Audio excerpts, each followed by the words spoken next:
और आज की क्लास में देखो क्या करेंगे, बढ़िया तरीके से सीखेंगे हम। तीन चार चीजें सीखेंगे और तीन चार चीजें वो ऐसी हैं जो कि बहुत काम आएंगी आपको एरर, किसी भी तरीके का एरर करने के लिए। और उन तीन चार चीजों पर ही बेस्ड है हमारे 15 रूल्स, जिनको मैं आज अब कराने वाला हूं।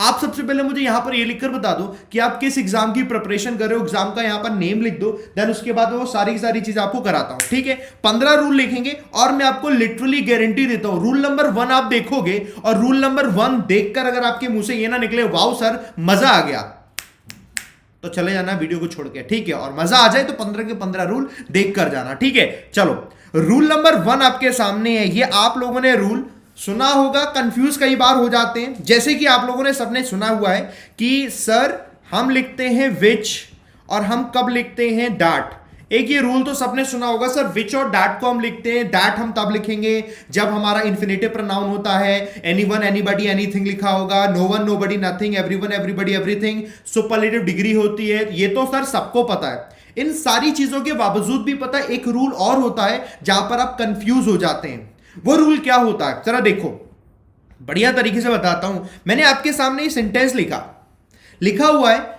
The law which bans smoking is very popular. Sentence सही है या गलत है, मुझे फटाफट से बताओ यहां पर सेंटेंस सही है या गलत है। हालांकि देखकर आपके दिमाग में लग रहा होगा नहीं सर सेंटेंस तो बिल्कुल एब्सोल्युटली करेक्ट है, बट ये सेंटेंस करेक्ट नहीं है। सेंटेंस बच्चे आपका रॉन्ग है। सही सेंटेंस बनेगा, the law that bans smoking is very popular. अब रूल सर कहां से आता है? रूल बच्चे अब यही आता है। रूल नंबर 1 हमारा ये कहता है कि कभी भी कोई भी सेंटेंस, मैं पीपीटी में दिखाता हूं बैक में, कभी भी कोई भी सेंटेंस आपके सामने ऐसा दिया हुआ हो जहां पर उसकी एडिशनल इंफॉर्मेशन बताई जाए। सुनो, जब किसी भी सेंटेंस की एडिशनल इंफॉर्मेशन बताई जाएगी तब हम हमेशा विच को यूज करते हैं। मेरी हैंडराइटिंग थोड़ी सी अभी चींटे वाले टांग की जैसे लग रही होगी, वो आपको मैनेज करनी होगी आज के लिए। ठीक है, तो एडिशनल जो भी इंफॉर्मेशन दी जाएगी तब बच्चे हम विच यूज करते हैं। और जब एडिशनल इंफॉर्मेशन नहीं, कोई इंफॉर्मेटिव एसेंशियल इंफॉर्मेशन जिसे हम बोलते हैं, देखो एडिशनल इंफॉर्मेशन नहीं, ये होती है एसेंशियल इंफॉर्मेशन। अगर आपके सामने एसेंशियल इंफॉर्मेशन होती है तब हम दैट यूज करते हैं। एग्जाम्पल से अच्छे से समझ आएगा, जरा देखो यहां पर आपने देखा था ये आपकी एडिशनल इंफॉर्मेशन नहीं थी, एसेंशियल इंफॉर्मेशन थी। एसेंशियल मतलब जो चीज बहुत ज्यादा आवश्यक होती, वो एसेंशियल इंफॉर्मेशन कहलाती है। एक लॉ है जो कि बैन कर देता है स्मोकिंग, एक लॉ है जो बैन कर देता है स्मोकिंग को, ये बहुत पॉपुलर है। ये एडिशनल नहीं है लॉ के बारे में, ये इसका स्मोकिंग को मतलब बैन कर देता है, ये इसकी एसेंशियल इंफॉर्मेशन है। मजा आया? यस और नो करके मुझे बता दो कि हां सर मजा आया, एसेंशियल इंफॉर्मेशन है। एडिशनल बताता हूं क्या होता है। एडिशनल देखो ये है, जैसे कि देखो क्या लिखा हुआ है, फीमर आपको मालूम है ना, हमारी थाई की हड्डी होती है, पैर की हड्डी, सबसे लंबी हड्डी हमारी बॉडी में फीमर होती है। Femur that is present in the thigh, जो कि थाई में प्रेजेंट होती है, is the largest bone of the body. ये बॉडी की सबसे बड़ी बोन होती है। तो हमने कहा फीमर जो कि हमारी थाई में प्रेजेंट होती है, तो ये क्या एसेंशियल इंफॉर्मेशन है?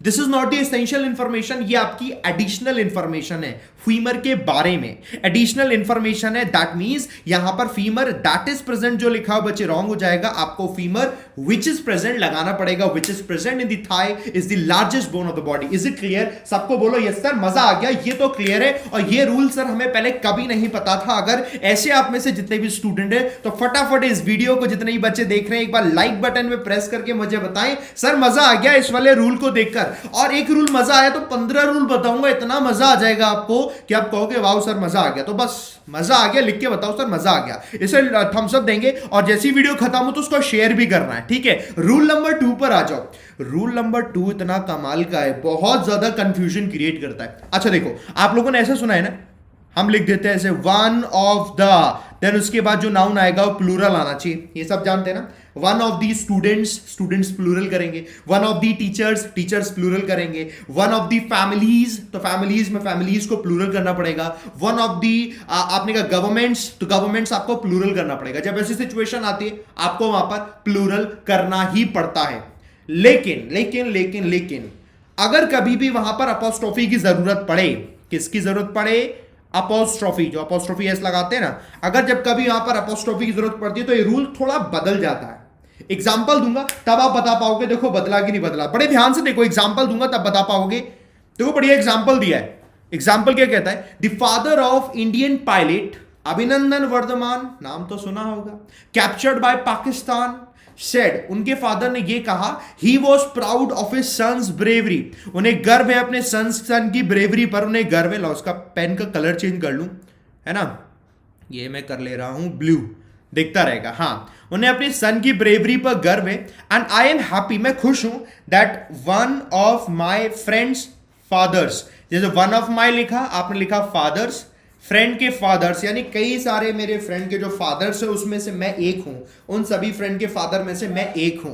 सेंटेंस जब कभी ऐसे लिखा होगा बच्चे, ये गलत होता है, ये सेंटेंस ही गलत होगा। One of my friend's fathers कभी करेंगे तो बच्चे गलत होगा, आपको पता है इसे ऐसा बनाना पड़ेगा, that the father of one of my friends, आपको ऐसा लिखना पड़ेगा, the father of one of my friends.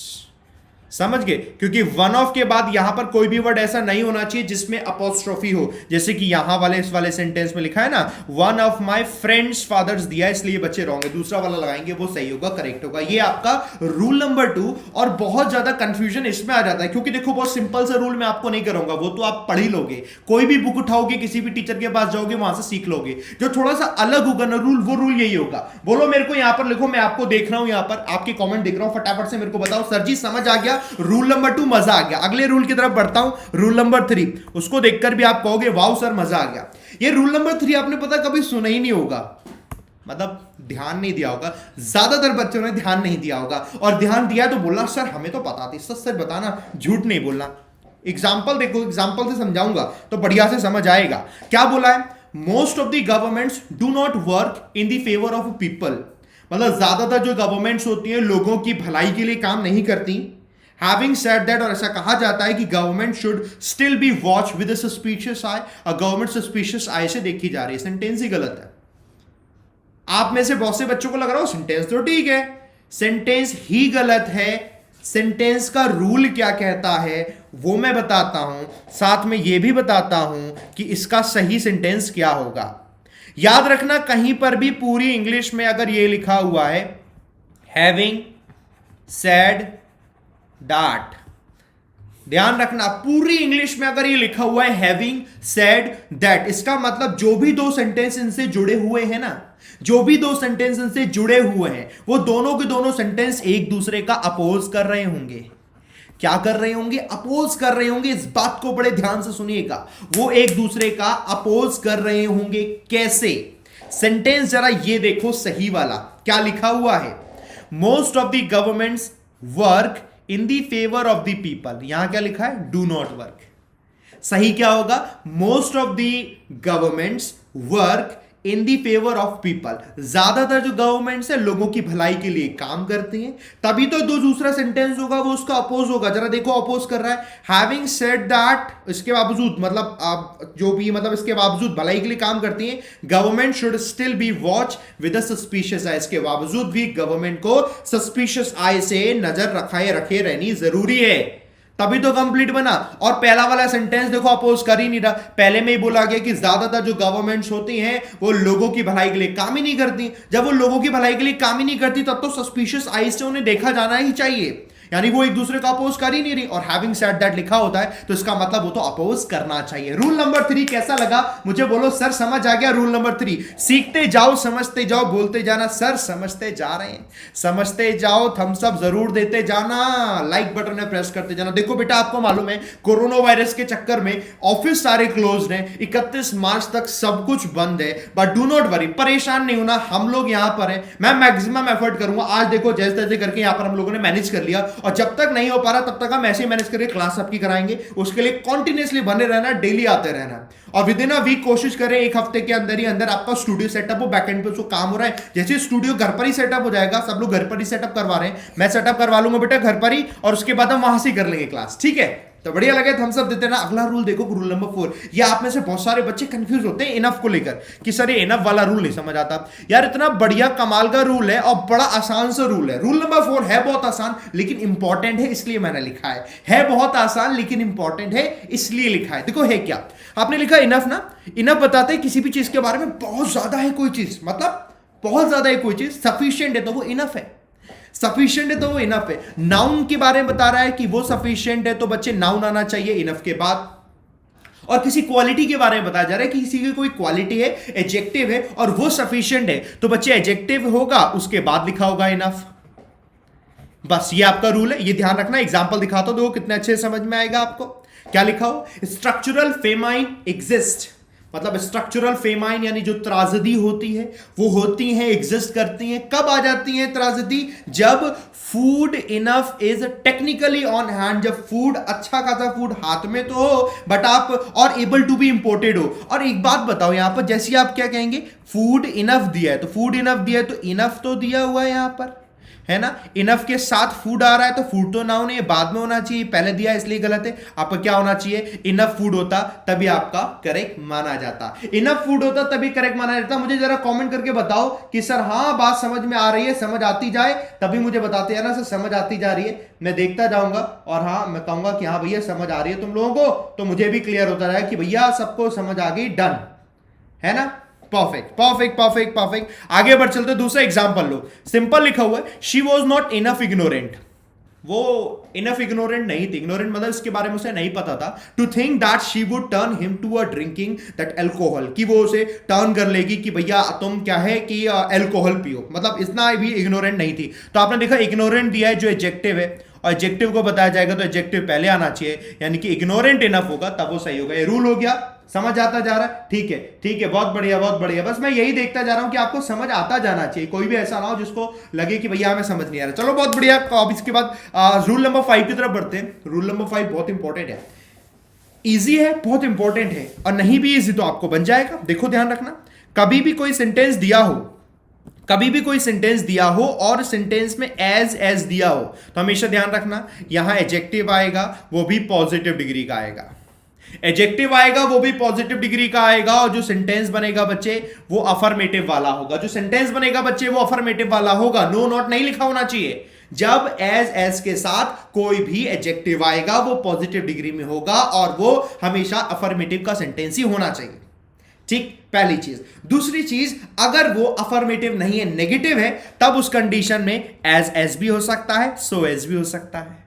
As भी हो सकता है, सो एज भी हो सकता है। एग्जाम्पल देखो क्या लिखा हुआ है, लास्ट वीकेंड जो था was so good as it was in my college days. तो भैया यहां पर तो कोई अफर्मेटिव है ही नहीं, अफर्मेटिव है नहीं तो नेगेटिव के साथ आता है सो एज, यानी कि ये गलत हो गया। जो सही बनेगा वो ये बनेगा, last weekend was as good as it was in my college days, क्योंकि ये हमारे कॉलेज दिनों की बात वाली थी।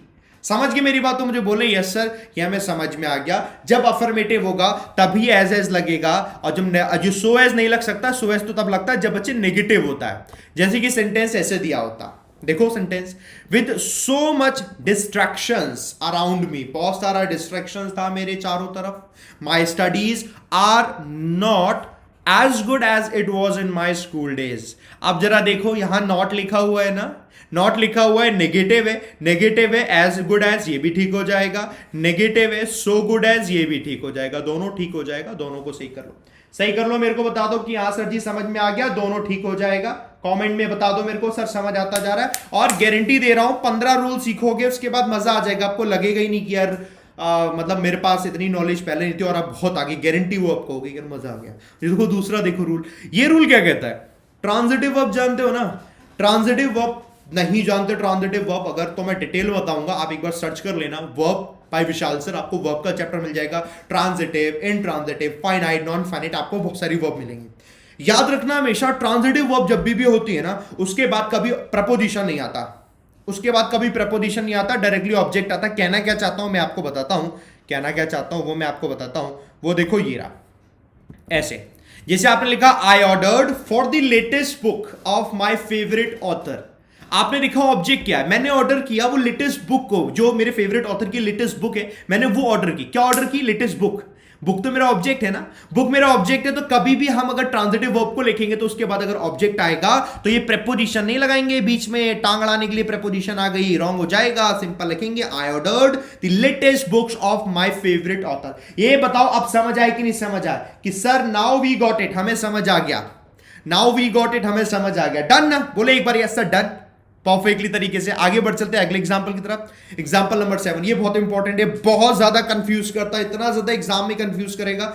जैसे आप देखो कहीं भी अगर कोई वर्ड लिखा है, जैसे कि मैनी लिखा हुआ है, तो आपको मालूम है मैनी के बाद नाउन आएगा, प्लूरल आएगा, सबको पता है, मतलब आसान सी चीज है सर, कुछ नया नहीं बताया। नया ये है मैनी के बाद कई बार ए लिख जाते हैं, कई बार एन लिख जाते हैं, तो देखने में लगता है मैनी के बाद ए और एन का क्या मतलब है, मैनी के बाद तो प्लूरल होना चाहिए, बट मतलब है, और ए एन होता है तो उसके बाद जो नाउन आता है वो सिंगुलर होता है।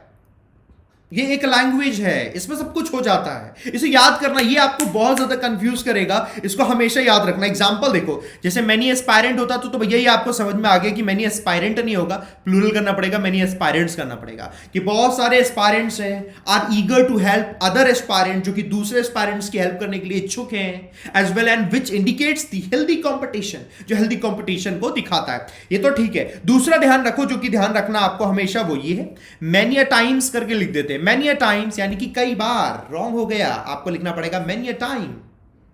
समझ गए? नया बात है, आपको लग रहा होगा कि भैया सर जी समझ गए, मुझे जरा बताओ कमेंट बॉक्स पे लिखकर कि सर हम समझ गए, परफेक्ट, अब नहीं भूलेंगे कभी भी। ठीक है, क्वेश्चन ये आपका एग्जाम्पल 7 है, यानी रूल नंबर 7 है, और सीखते जाओ। जो बच्चे बैठे हुए हैं, देख रहे हैं, कुछ सीखते जा रहे हैं, थम्स अप देते जाना, इस वीडियो के लिंक को शेयर भी करना है आप सभी के साथ। बच्चों मैं घर पर बैठे आप लोगों को कर रहा हूं, मैक्सिमम वीडियोस में लेकर आने की कोशिश करूंगा। घर बैठे छोटा सा स्टूडियो सेट कर लिया, बाकी एक हफ्ते का टाइम दो, बड़ा पूरा स्टूडियो जैसे ऑफिस में था वही पूरा सेटअप करने के लिए टीम लगी हुई है, और वो टीम हमारा सेट कर देगी, देन उसके बाद फटाफट बढ़िया तरीके से क्लास करेंगे, और आप लोगों को टेंशन लेनी ही नहीं कहीं, है ना। आज अब अगला रूल क्या कहते हैं यार, अगला रूल बहुत अमेजिंग है। ये जो वर्ब है ना, ये यहां लिखी हुई है ना, ये वो वर्ब है जो कि आपको पोजीशन को बताती है। एक पोजीशन को स्टेट ऑफ माइंड, पोजीशन और स्टेट ऑफ माइंड यानी कि आपकी मानसिक स्थिति क्या है, इसको बताती है, पोजीशन को बताती है। आप जरा सुनो, मानसिक स्थिति क्या और पोजीशन क्या है।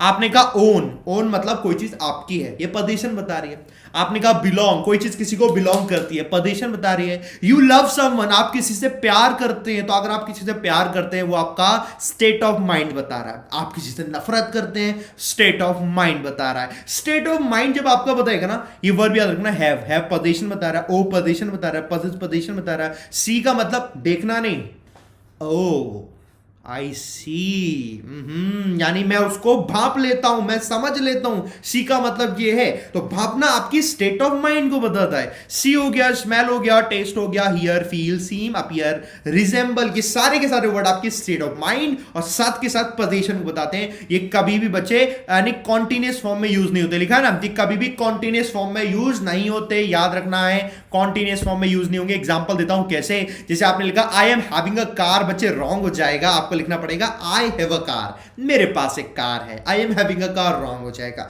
यूजुअली लोग बोल देते हैं I you having your identity card, गलत हो जाएगा। Do you have your identity card would be the right one.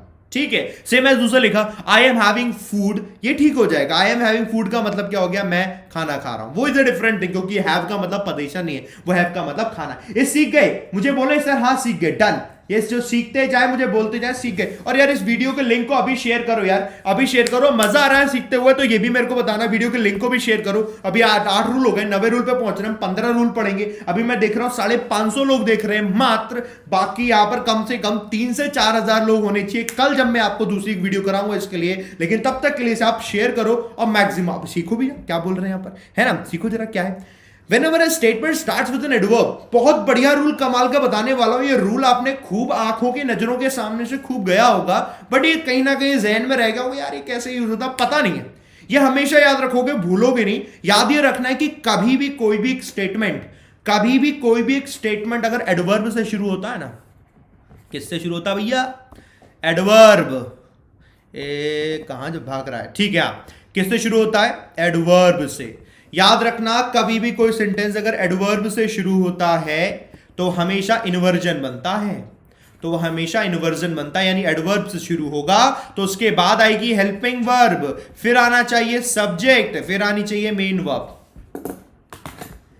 Adverb से शुरू होगा तो उसके बाद हमेशा हेल्पिंग वर्ब आनी चाहिए। अब ये है क्या एडवर्ब, लाओ यार सिखा दूं। आपने वो वाले सेंटेंस नहीं सुने क्या, कि hardly had I started my work when he came to my room, सुने है ना, तो हार्डली हैड आई वही तो है। Scarcely had he, no sooner did he start his own business then someone help him. सुने हुए ने सेंटेंस, ये सेंटेंस सुने हुए, ऐसे भी सुनो जरा, देखो ऐसा सेंटेंस लिखा हुआ है, क्या लिखा हुआ है? Never have I visited your city, hardly, scarcely, barely, rarely, no sooner, ये तो बहुत सुना है, ये भी तो एडवर्ब भी है, नेवर। नेवर एडवर्ब है, स्टार्ट हो गया तो उसके बाद हेल्पिंग वर्ब होनी चाहिए, हैव आएगा, हेल्पिंग वर्ब, फिर आया सब्जेक्ट, फिर main verb I visited.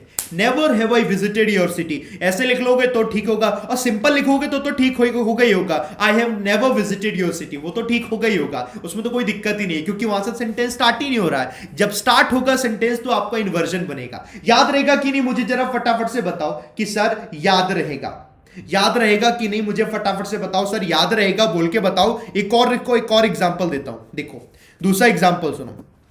So rudely did he talk to them that everyone dislike him, इतना रूडली उसने बात की कि हर किसी ने उससे नफरत करना शुरू कर दिया, मतलब डिसलाइक कर दिया उसको। तो जैसे रूडली दिया हुआ ना, ये रूडली आपका सो रूडली क्या बता रहे, एक तरीके का एडवर्ब भी तो आ गया, एडवर्ब से स्टार्ट हुआ, डिड आ गया जो कि हेल्पिंग वर्ब है, ही आ गया जो कि सब्जेक्ट है, टॉक आ गया जो कि मेन वर्ब है ना, ऐसे करके आ गया, स्टार्ट कर लिया। समझ गए? तो मुझे बोले सर हाँ समझ गए, बोलो तो यस सर, बोलो सर डन डन, क्लियर हो गया परफेक्ट तरीके से, है ना। अब इसको देखो सिंपल लिखेंगे तो भी ठीक होगा, he talk so rudely to them that everyone dislike him. Simple लिखोगे तो ठीक होगा ही होगा, बाकी याद रखना इन्वर्जन होगा तो भी वो ठीक रहेगा, भूलना नहीं है। बोलो यस सर डन, हम नहीं भूलेंगे, हमें याद रहेगा। 9 रूल हो गए, 10वां रूल आ गया हमारा। 10वां रूल इतना ज्यादा आपको कंफ्यूज करने वाला होता है क्योंकि ज्यादातर लोग 90% लोग इस रूल को गलत ही यूज करते हैं। क्यों? क्योंकि वो उसे स्पोकन लैंग्वेज में यूज करते हैं, बोलने वाली भाषा में यूज करते हैं। वो देखो रूल क्या है, रूल ये कहता है कि अगर कोई सेंटेंस बिकॉज से स्टार्ट हो, अगर कोई सेंटेंस बिकॉज से स्टार्ट होता है तो दूसरा जो सेंटेंस कनेक्ट होगा उसमें ना तो सो लगेगा ना ही देयरफॉर लगेगा, इनफैक्ट कुछ लगता नहीं है, बस उसका वो सेंस देता है। कैसे गलत हो जाता है वो मैं बताता हूं, जरा देखो। Because I was not well for more than a month, क्योंकि मैं हेल्दी नहीं था, वेल नहीं था, 1 महीने से ज्यादा से मैं वेल नहीं था, इसलिए therefore I could not perform well in the examination, इसलिए मैं एग्जाम में अच्छा परफॉर्म नहीं कर पाया। तो बोलने में तो लगता है ना इसलिए, और देयरफॉर हाल लोग यूज कर लेते, बट ये रॉन्ग हो जाएगा, देयरफॉर नहीं लगाएंगे। क्यों? क्योंकि सेंटेंस बिकॉज से स्टार्ट है। इनफैक्ट कोई भी ऐसा सेंटेंस दिया हो जो कि अगर आपको रीजन देता है ना, रीजन दे रहा होता है, दूसरी तरफ आप उसको देयरफॉर और सो नहीं लगाते, ये रॉन्ग हो जाएगा। सिंपल ऐसे यूज करना पड़ेगा, because I was not well for more than a month, simple comma लगा के आपका आई लग जाएगा। बोलो समझ आया कि नहीं? सब लोग बोलो जरा समझ आया कि नहीं, कि सर जी हमें समझ आ गया, अब हम नहीं भूलेंगे, कभी नहीं भूलेंगे, नेवर नेवर नेवर, ठीक है। क्योंकि यही चीजें ध्यान रखने वाली, कभी ना भूलने वाली। 10 रूल अपने हो चुके, 5 रूल और बचे, और सीखते जाए, बढ़िया लगता जाए, हम सब जरूर देते जाएंगे। और 15वां रूल इतना कमाल का है कि उसमें जो कहोगे बढ़िया हो गया, गारंटीड, और ना कहो तो फिर वो भी कह देना कि सर हमें तो नहीं लगा सर 15वां रूल था कोई खास बढ़िया था, अगर लगे ऐसा तो अच्छा लगेगा तुम लोगों को पक्का, गारंटेड, ठीक है। ये वाला रूल देखो, यूजुअली क्या होता है, कोई सेंटेंस हम देखते हैं जिसकी शुरुआत होती है ना इंटेरोगेटिव वर्ड से। इंटेरोगेटिव वर्ड, हमने कहा व्हाट, हमने कहा वेयर, हमने कहा हाउ, हमने कहा व्हेन, तो इसके बाद हम हेल्पिंग वर्ब लगाते हैं, फिर सब्जेक्ट लगाते हैं, फिर मेन वर्ब लगाते हैं, है ना। ये हम तब लगाते हैं जब सेंटेंस में क्वेश्चन पूछा जाता है। कब लगाते हैं? जब सेंटेंस में क्वेश्चन पूछा जाता है। लेकिन अगर सेंटेंस में क्वेश्चन ना पूछा जाए तो ऐसी सिचुएशन में हम ये नहीं लगाते। तब क्या लगाते हैं वो बताता हूं। ऐसी सिचुएशन में हम क्वेश्चन वर्ड तो लिखते हैं, ओ कहां चला गया, ये गायब हो जाता है बार बार। हाँ, ऐसी सिचुएशन में हम क्वेश्चन वर्ड तो लिखते हैं, एक सेकेंड, हाँ 50 बार बोलना पड़ेगा। क्वेश्चन वर्ड तो लिखते हैं लेकिन इसके बाद हेल्पिंग वर्ब नहीं लगाते, हम इसके बाद सब्जेक्ट लगाते हैं, उसके बाद हेल्पिंग वर्ब, उसके बाद मेन वर्ब लगाते हैं, क्योंकि तब वो सेंटेंस क्वेश्चन नहीं कह रहा होता है, तब वो एक सिंपल सेंटेंस होता है। कैसे? जरा देखो ऐसे, आई डोंट नो, मुझे नहीं पता, Y could not he perform well in the exam, कि ही ने एग्जाम में अच्छा परफॉर्म क्यों नहीं कर सका, मुझे नहीं पता। तो क्या ये क्वेश्चन पूछ रहा है कि मुझे नहीं पता क्यों नहीं कर सका? वो कह रहा है मुझे नहीं पता कि क्यों नहीं कर सका, मतलब it's a very simple sentence, simple है, अफर्मेटिव, वो इंटेरोगेटिव नहीं है, क्वेश्चन वाला नहीं है, क्वेश्चन वाला नहीं है, सिंपल है। तो आपको लिखना पड़ेगा वाई के बाद सीधा सब्जेक्ट आएगा, यानी क्वेश्चन वर्ड के बाद सब्जेक्ट आएगा ही, देन उसके बाद हेल्पिंग वर्ब, कुड नॉट, फिर उसके बाद परफॉर्म मेन वर्ब, तब ऐसे बनता। बोलो समझ आया कि नहीं एवरीवन? यहां पर बोलो कि यस सर समझ आ गया, डन, तो मुझे भी समझ में आ जाएगा, बढ़िया हो गया। क्वेश्चन नंबर 11 हो गया आपका, यहां पर 11 क्वेश्चन मान लो, 11 आपके रूल्स मान लो, सीख गए, है ना? सीखते जाओ, बोलते जाना सर सीख गए सीख गए सीख गए, खूब सीख गए। आ जाओ रूल नंबर 12 पर, यह भी रूल बहुत कमाल का रूल है। अब जरा सुनो कमाल का रूल कैसा है, पूरी इंग्लिश वाला भी बताऊंगा बेटा, बताऊंगा पूरी इंग्लिश वाला भी, लेकिन पहले अभी ये देखो रूल हमारा क्या कहता है, कहीं पर भी सच लिखा हो ना, सच के बाद या तो लगता है दैट या फिर लगता है एज, और बहुत सिंपल है बेटा, सच के बाद या तो दैट लगेगा या एज लगेगा, इसी में कंफ्यूजन होता है। हमेशा याद रखना कि जब पहले वाले सेंटेंस का जिसमें सच लगा हुआ है, उस वाले सेंटेंस का बाद वाले सेंटेंस में अगर रिजल्ट आ रहा होगा तब आप दैट लगाओगे, अगर रिजल्ट आ रहा होगा तब आप दैट लगाओगे, रिजल्ट नहीं आ रहा होगा, वो एक जनरल सेंटेंस होगा, तब आप एज लगाओगे। कैसे?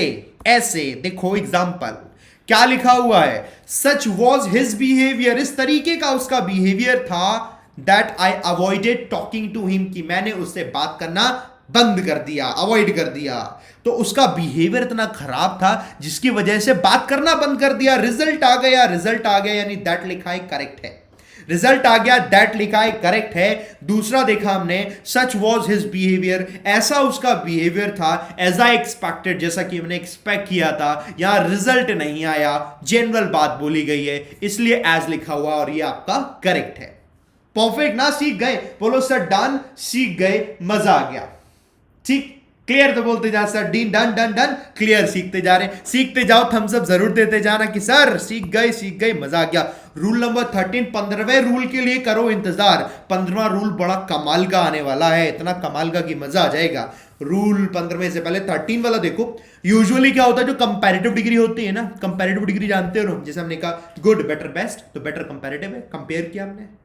आप स्मार्ट हैं, स्मार्टर हैं, तो स्मार्टर कंपैरेटिव डिग्री है, समझ गए? शार्प, शार्पर कंपैरेटिव डिग्री है। यूजुअली कंपैरेटिव डिग्री से पहले हम आर्टिकल द यूज नहीं करते, लेकिन कहीं भी अगर कंपैरिजन, अगर हमने ऑफ द टू लिखा है ना, ऑफ द टू करके अगर हम कभी कंपैरिजन बताते हैं ना, तब कंपैरेटिव डिग्री से पहले आर्टिकल द भी यूज करते हैं। एग्जांपल देता हूं कैसे, तब अच्छे से समझ आएगा।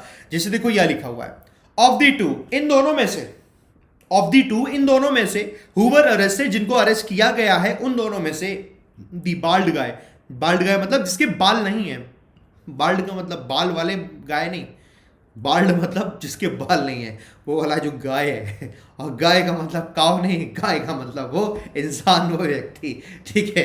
The bald guy was definitely crueller, जो बाल्ड गाय है, जो गंजा वाला आदमी है, वो पक्का क्रूअलर होगा, वो मतलब वो ज्यादा क्रूअल होगा, वो ज्यादा क्रूअल होगा। लेट्स सी, हमने यहां देखा ऑफ द टू लिखा हुआ है, क्रूअलर लिखा हुआ है, कंपैरेटिव डिग्री, तो ऐसी कंडीशन में आर्टिकल द क्रूअलर से पहले होना चाहिए, ऐसे बनना चाहिए, ऐसे करके of the two who were arrested, उन दोनों की बात कर रहे हैं, उन दोनों में से जो अरेस्ट किए गए हैं, जो बाल्ड गाय है वो क्रूअल ज्यादा है, क्रूअलर, ऐसे करके हो जाएगा, समझ गए? बोलो सर डन, समझ गए, कोई दिक्कत नहीं है, परफेक्ट है, ठीक है। एग्जांपल नंबर 13 हो गया, 14 की तरफ आ रहे हैं, सीखते जाओ, थम्स अप देते जाना, और इस वीडियो को शेयर करना है सबको। मेरे फेसबुक से कर लेना इसकी पीडीएफ को डाउनलोड, जो बच्चे मेरे साथ फेसबुक पर नहीं जुड़े, जुड़ जाना, इसकी पीडीएफ को कर लेना डाउनलोड, मजा आ जाएगा वहां पर, ठीक है।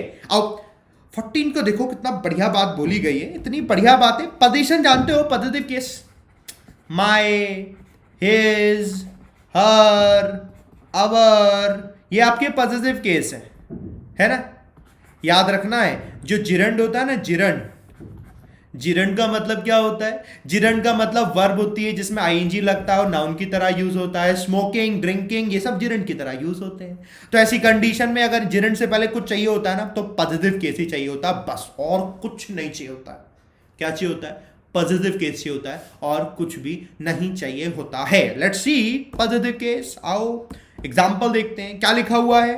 My mother does not like me going to the party late at night. Sentence बच्चे रॉन्ग हो गया, क्यों? क्योंकि गोइंग दिया है, जिरंड है, ये मी दिया हुआ है बच्चे, मी दिया हुआ, मी की जगह क्या हो जाएगा, मी की जगह माई हो जाएगा, सिंपल हो जाएगा, my going to the party late at night. समझ गए? डन। ये अपना इधर हो जाएगा, ये इतना सही।